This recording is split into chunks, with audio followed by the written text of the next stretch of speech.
Hello and welcome to the HistoryNetwork.org podcast. If you're a patron of the podcast, first and foremost, thank you for that. And if you want to find out about the other benefits that you can get by being a patron, then just pop along to patreon.com/The History Network. The HistoryNetwork.org podcast, Season 28, Episode 9. John Hawkwood, the greatest mercenary of his age, Part 2. This episode was written by Murray Darm. Murray Darm is an ancient and medieval military historian from New Zealand, living in Australia. He has written more than 100 articles on various aspects of ancient and medieval military history, as well as other historical topics from all periods, ranging from the history of opera to the runic alphabet and recipients of the Victoria Cross. He is the author of Combat 40, Macedonian Phalangite versus Persian Warrior.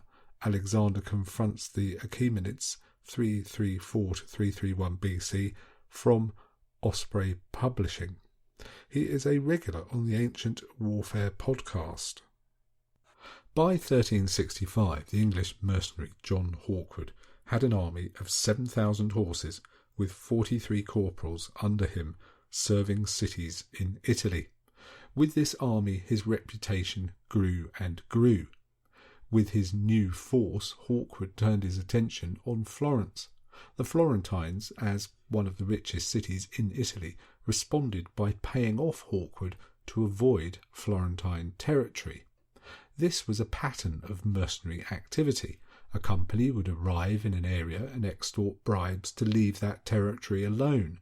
If the bribe was not paid, or if an instalment was late in coming, then they would plunder the locality before moving on. We have several letters from Hawkwood extorting huge sums from various cities, usually on the understanding that he would leave their territory alone for a set time. All of this meant that having such vast numbers of mercenaries present in Italy was a particularly dangerous double-edged sword for their employers.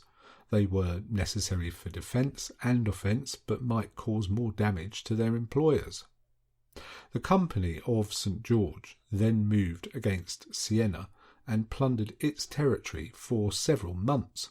It then raided Genoa, assisting Milanese policy who wanted the city and wanted to deny it to the papal forces. Moving against Siena again, Hawkwood was able to secure more bribes. The Pope, however, excommunicated all mercenary bands in Europe, as well as those who employed them, giving the companies a month to disband. Hawkwood therefore turned to ravage the papal states, even reaching the outskirts of Rome. At this point, the Pope and Bernabo Visconti reached an agreement, and the Company of St. George disbanded, leaving Hawkwood with only 4 corporals and therefore only approximately 652 horses left out of his original 7,000. This force was attacked and forced to make a deal with the Pope, promising not to oppose the Church. Hawkwood then took steps to exact revenge on those who had wronged him. He moved against Siena and then Perugia, who had executed Albert Sturz in November 1366. Even though Sturz and Hawkwood had recently been on opposing sides and had presumably quarrelled, Hawkwood remained loyal to his memory. We also find time and again that mercenaries who were on opposing sides in one battle would be on the same side in the next, as their contracts expired or they changed sides as their whims dictated. There are few hard feelings amongst mercenaries whose careers pitted them against each other on the battlefield on one day and beside each other on the battlefield the very next. In March 1367, Hawkwood shattered a Sienese army at Montalcinello, and then moved on to Perugia and defeated their army at Ponte di San Giovanni in a similar fashion before the month of March was over. The battle was described as one of the bloodiest in 14th century Italy, with up to 1,800 of the enemy killed. Usually battles, even major ones, resulted in casualties numbering only in the hundreds.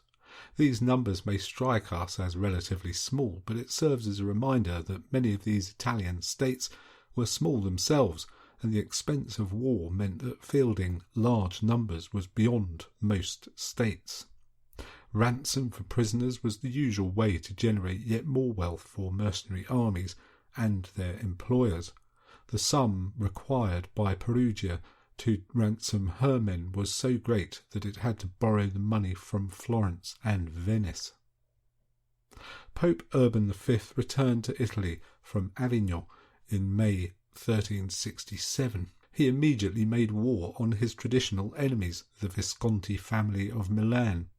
Hawkwood assisted the Viscontis in April 1368, riding to Mantua. This was the first time that Hawkwood openly supported Milan.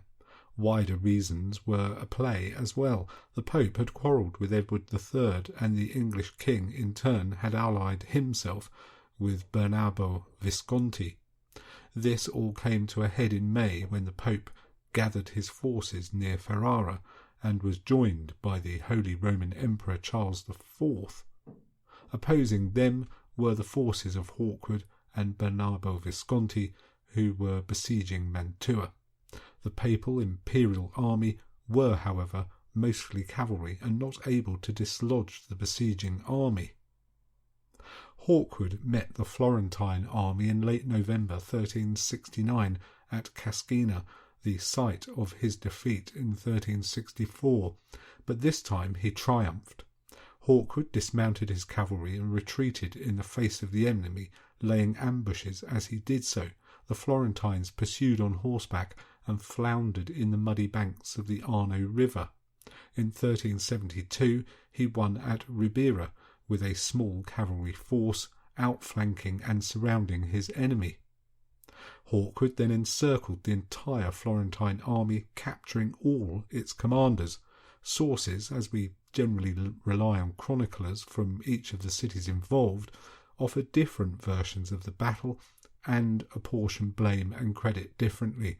The Florentine Chronicle of Velluti blames their army and commander, who was, he claims, drunk, giving little credit to Hawkwood, whereas the Pisan Chronicle by Sardo credits Hawkwood's skills and claims the Florentines were ordered and disciplined. Hawkwood immediately retreated back to Lombardy. Hawkwood was now the most famous English captain in Italy, and it was to him that new recruits came. The war between the Florentine-led League and the Papal States spread quickly. Florence was chiefly concerned about Hawkwood, whose reputation was the highest it had been. It dispatched ambassador after ambassador to try and hire him to Florence's side. Hawkwood stayed in the Pope's employ for 2 years without really achieving anything militarily, although he was able to secure several estates in lieu of payment of his salary. His company also committed atrocities in Umbria, including the massacre at Cesena in 1377, the blackest moment of his career. In April 1377, Hawkwood entered into a contract with Florence, sealed with a marriage between Hawkwood and Bernardo Visconti's illegitimate daughter Donina. Hawkwood was kept inactive, however, and this inaction led to a final rift between Hawkwood and Bernardo Visconti. Hawkwood formed a free company and marched south. This company was hired by Florence in 1379 and absorbed into several armies. Hawkwood then semi-retired to Romagna. Hawkwood was unsuccessful as a local lord, and by December 1379 was once again on the look for employment as a mercenary captain. Florence was concerned, since a mercenary company full of disaffected Florentine exiles was causing them difficulties. Hawkwood agreed to their price and took up his office as Florence's captain of war in April 1380. The mercenary band he was hired to quell immediately sued for peace. Florence kept Hawkwood on their payroll, renewing his contract promptly when each previous contract became due. They were also the only state who consistently paid Hawkwood generously and on time. In May 1381, Hawkwood was appointed ambassador to Pope Urban VI by the English king Richard II. By December he had renegotiated his contract with Florence, although in 1382 he campaigned in southern Italy against the French at the head of 4,000 horses. His ties to Florence were strengthened in 1382 and 83 when he was allowed to purchase property in the city and its surrounds. Hawkwood also took possession of the castle of Montecchio south of Arezzo. A strategic strongpoint, the castle and town was located on an elevation of 364 metres and looked out onto Sienese, Aretine, Perugian and Papal lands. It also overlooked a road busy with merchants and armies moving south. Hawkwood seems to have obtained this and other strategic towns in lieu of cash bribes. In 1386, war broke out between Padua and Verona in northern Italy. In June, Padua turned to Hawkwood, described by the Paduan chronicler as the most famous and accomplished captain that there was in all of Italy. Released from Florentine service briefly, Hawkwood rode to join the Paduan army, which was already in Veronese territory. He was given command of the army based on his reputation alone, and he took it up to the walls of Verona before running out of supplies. Hawkwood then led the retreat, and the Veronese army attempted to cut him off. He kept ahead of the pursuers, and at Castignano he halted and turned to face the army of Verona. The position was a strong one, since one flank was protected by the river Adige, the other by marshland, and to their front the Paduans were protected from any cavalry charge by an irrigation ditch. In the event, both sides would dismount to fight. Hawkwood could not prevent desertions from his starving forces, and he was outnumbered by the attacking Veronese. The numbers given in the Paduan Chronicle, 9,000 horse and 2,600 crossbows and pikemen, versus 7,000 horse and 1,600 infantry and archers, may not be accurate, but have been repeated often. We are also given more detail of the formations of this battle than for any other in Hawkwood's career. He arranged the Paduans in 3 lines consisting of 8 divisions. Hawkwood also filled and smoothed the passage over the irrigation ditch where it met the river. He clearly had a manoeuvre in mind.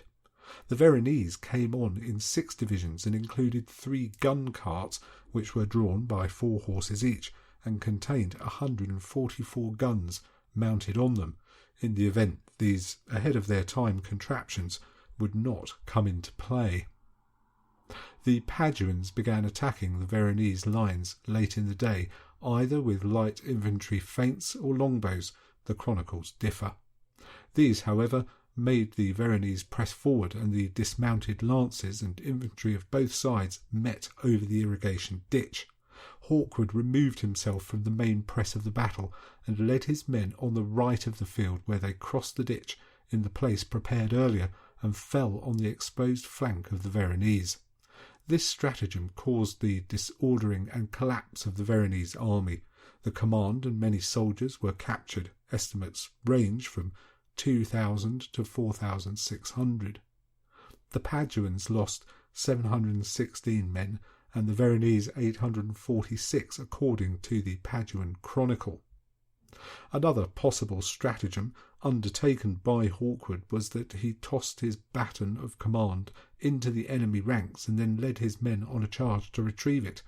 Some reconstructions of Castignano differ, stating that it was a cavalry charge to the enemy's flank and that the battle also involved false banners, even concealed forces.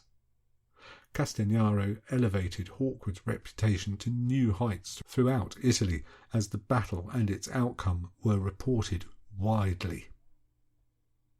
Despite the fact that he was approaching 70, Hawkwood remained steadily employed. When a pan-Italian war broke out between Florence and Milan and involved virtually all of northern Italy, Florence could call upon him to lead its forces once again. Hawkwood's contract was extended generously a month before it fell due, offering him more money, a lifetime pension, and Florentine citizenship for him and his family, a remarkable measure. His arrival on a battlefield could send enemies into retreat. Florence wanted to mount an attack on Milan itself, and in May 1391 Hawkwood advanced on Cremona, crossing the Oglio River and reaching the banks of the Adda River in June, much to the consternation of the Milanese. He was less than 20 kilometres from the city itself. Help from the Count of Armagnac, who had invaded Milanese territory from the north, did not come as quickly as hoped, and Hawkwood's force was running low on supplies since the Milanese had burnt anything of use. Hawkwood had no option but to retreat, and he had to do so over 3 swollen rivers. The Milanese also flooded several plains to make Hawkwood's withdrawal even more difficult. Hawkwood's withdrawal from the Adda was a masterpiece. He kept the enemy guessing at his intentions, offering battle and making quick manoeuvres to keep them off balance. Then, when the enemy seemed sure that a battle would be offered, Hawkwood withdrew his force at night, leaving banners tied to trees and bonfires lit. He also managed to keep his army silent. No mean feat. The Milanese discovered Hawkwood's empty camp in the morning, but were not prepared for pursuit. This stratagem recalled famous Roman examples by Fabius Maximus and other ancient generals. Hawkwood caused more consternation by leaving small ambushes in his wake to disrupt the Milanese pursuit. He crossed the Oglio without interference. Even though he still had to cross 2 more rivers, he did so with his force intact, and his preservation of the army was greeted as nothing short of miraculous. Hawkwood's wisdom and cunning were praised anew. The war continued, but both sides were exhausted by the expense, and a peace was reached in January 1392. Hawkwood was welcomed to Florence as a hero. He was worn out, however, and moved quickly to settle his affairs in Italy, liquidating all his assets, arranged marriages for his daughters, and planned to retire to England, a land he had not seen for 50 years. Hawkwood's health, so robust for so long, seems to have finally given out, and there are signs he knew his death was imminent. Before he could depart for England, Hawkwood died in Florence in March 1394. His funeral was spectacular, and he was honoured at great expense and buried in the cathedral. The city would not forget its debt to the greatest English mercenary of the age. And that concludes our look at John Hawkwood, the greatest mercenary of his age. Thank you so much, Murray, for the script. If you would like to become a patron of the podcast, just pop along to patreon.com/The History Network and find out about all the benefits of being one. We do thank all our patrons for helping to make this podcast possible. Thanks again for listening. You've been listening to the HistoryNetwork.org podcast, written by Murray Darm, read by Nick Barker.